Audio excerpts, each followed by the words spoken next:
Et revoilà sur le terrain les agriculteurs cette fois. Vous vous souvenez de la crise agricole au début de l'année dernière? Eh bien, ils sont de retour parce qu'ils disent que rien, en quelque sorte, n'est réglé pour les réserves d'eau et pour l'utilisation de certains pesticides. Il y a bien une loi qui devrait voir le jour dans les prochains jours, mais cette loi est en train de se vider, semble-t-il, de sa substance au Parlement. Il s'agit de la loi Duplon, dont l'examen débute demain à l'Assemblée nationale. La FNSEA et les jeunes agriculteurs, d'ailleurs, appellent à des rassemblements demain devant l'Assemblée.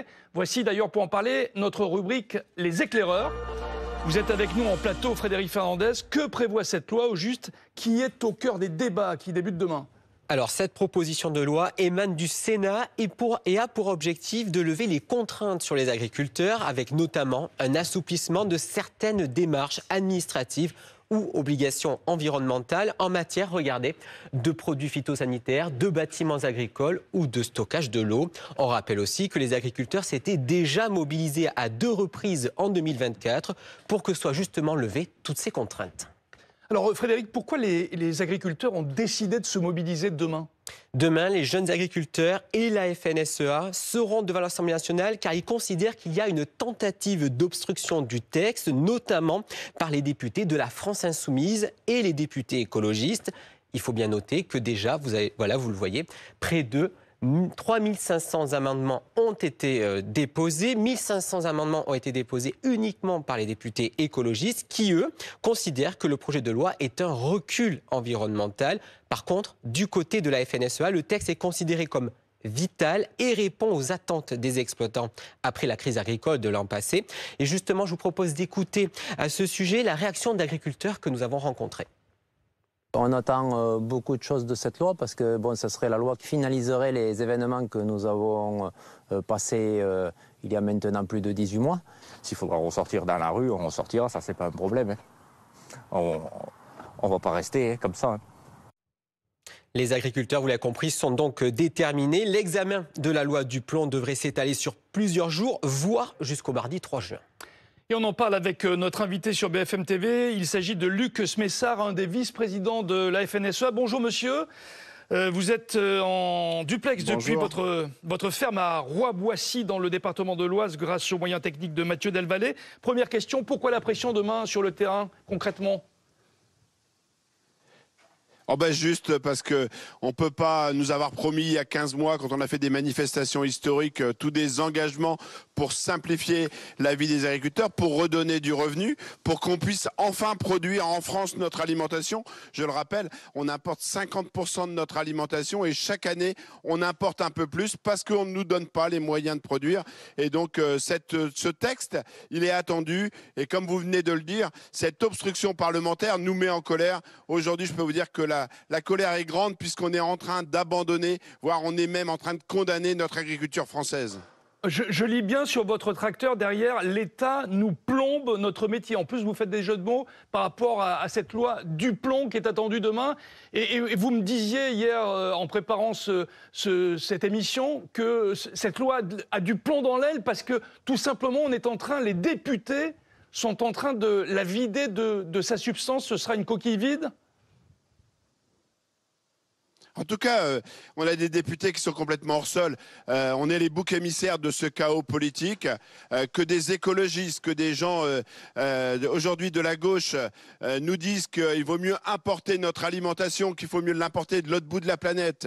Je vous dis pas le coût de carbone qu'on est en train d'importer de façon une agriculture industrielle de l'autre bout de la planète, alors que chez nous, on a des femmes, des hommes passionnés qui font avec vraiment méthode, avec bien sûr on produit, mais on a aussi un vrai intérêt de maintenir l'environnement, la biodiversité. Et je crois que juste qu'on a aujourd'hui des gens qui ne savent pas ce qu'ils veulent. C'est les premiers à avoir voté contre le Mercosur avec nous et qui nous disent aujourd'hui non, on ne veut pas. On veut pas de bâtiments. On ne veut pas de bâtiments pour produire enfin la volaille qu'on achète dans nos rayons. On ne veut pas stocker un peu d'eau parce que pour produire des légumes, pour produire produire des fruits, oui, on a besoin d'eau. Quand on est dans les Pyrénées-Orientales, quand on est en Ardèche, on a besoin d'eau. C'est indispensable. Et puis, stocker un peu d'eau, c'est éviter qu'elle parte à la mer et c'est aussi éviter que nos ruisseaux, que nos cours d'eau soient asséchés cet été alors qu'on est en pleine sécheresse. À un moment donné, il faut juste du bon sens.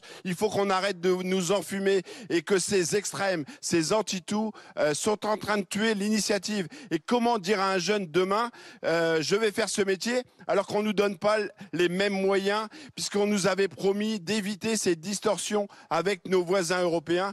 On parle des produits phytosanitaires, c'est juste 26 pays sur 27 autorisent ces substances et que nous, on sera simplement demain en dérogation avec ce texte. Donc arrêtons de nous dire qu'on fera de la décroissance. On est en train de faire de la décroissance de la production. Et c'est ça que, pour ça que cette mobilisation, demain, elle sera forte. Et si on n'aboutit pas avant les moissons, je peux vous dire que oui, les mouvements vont reprendre et vont reprendre de plus belle.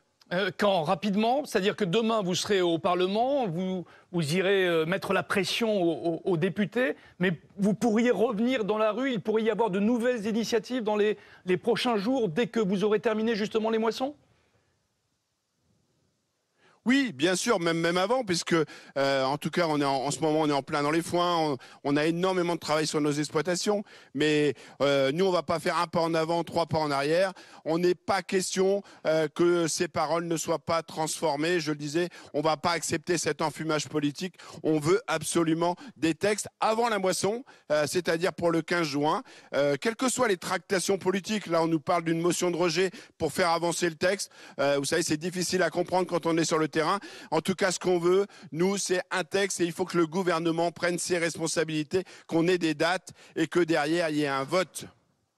Alors, vous ne bougez pas, Lux Messard, je reviens vers vous pour de nouvelles questions dans quelques secondes. D'un mot, Charles Sapin, il y avait eu des promesses avec, je me souviens, dans la région toulousaine, au pied des Pyrénées, l'an dernier, en plein milieu de la crise, Gabriel Attal, Marc Fesneau qui était descendu dans le sud et qui avait tapé dans la main de Jérôme Bail, tout ça, ça a disparu ? En fait, c'est ça. Pour comprendre la colère des agriculteurs, il faut revenir un petit peu en arrière. Il faut revenir au mois de février 2024 où le Premier ministre de l'époque, Gabriel Attal, avait, au milieu des bottes de paille, multiplié les mesures et les propositions pour les agriculteurs, des mesures qui étaient alors considérées comme vitales par les agriculteurs. Le problème, c'est que la mise en application de ces mesures a pris du temps. Pourquoi ? Parce qu'il y a eu la dissolution, ensuite il y a eu la chute du gouvernement Barnier, et jusqu'à ce que ces mesures soient reprises dans cette loi Duplon, jusque-là tout va bien, qui a été adoptée au Sénat en janvier dernier, et puis lorsque cette loi a été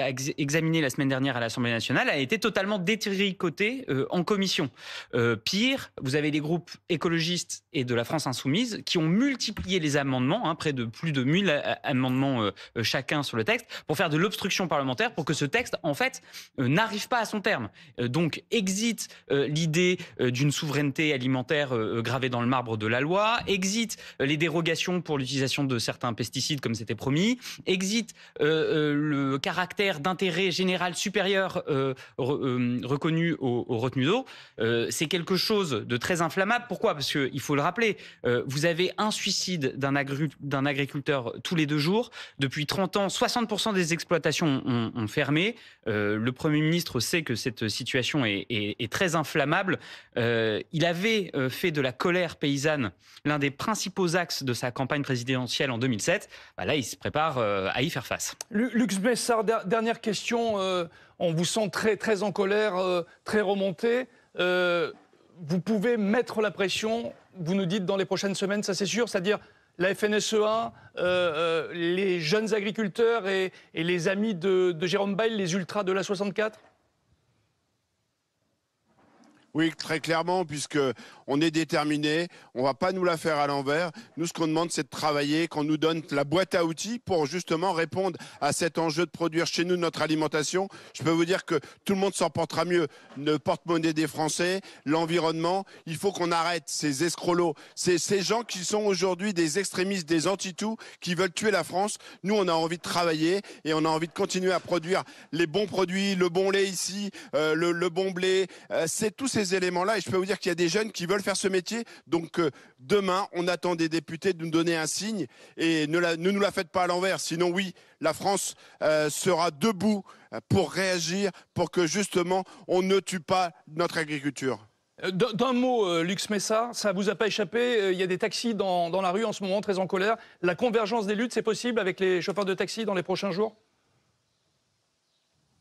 Je pense que la France aujourd'hui a besoin de se relever. Elle n'a pas besoin d'être au chaos. Le problème, c'est que si on est tous ensemble à bloquer Paris, à bloquer la France, on sait faire. Mais on est là surtout aussi pour aider et ne pas bloquer les gens qui vont au travail demain, qui vont aller aussi se retrouver pour ce pont de l'Ascension. On a aujourd'hui besoin surtout d'un gouvernement qui tienne ses engagements. Là, on ne croit plus en la parole politique. C'est ça qui est grave en France.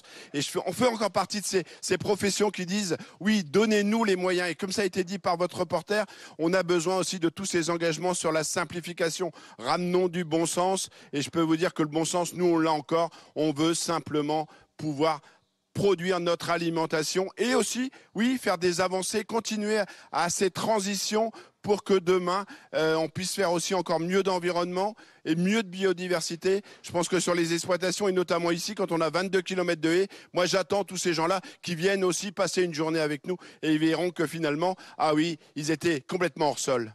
Merci Lux Messard pour ce témoignage ce matin et ce rassemblement prévu à l'appel de la FNSEA et des JA demain devant le Parlement à Paris. Merci également à Mathieu Delvalle pour les moyens techniques.